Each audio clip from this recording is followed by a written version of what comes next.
Hello guys, welcome back to our channel.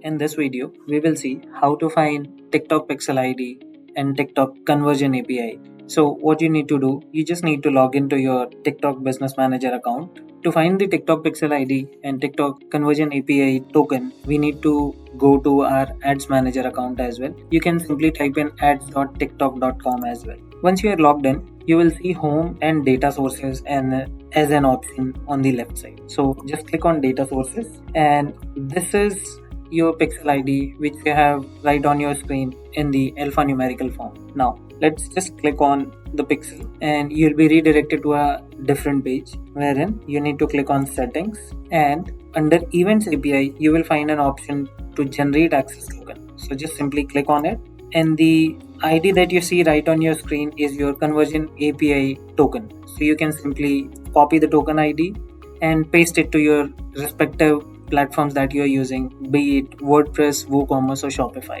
So this is all about how to find conversion API token for TikTok and how to find TikTok Pixel ID. Stay tuned and subscribe to our channel for more such contents and videos, because we will be coming up with more such videos for your references.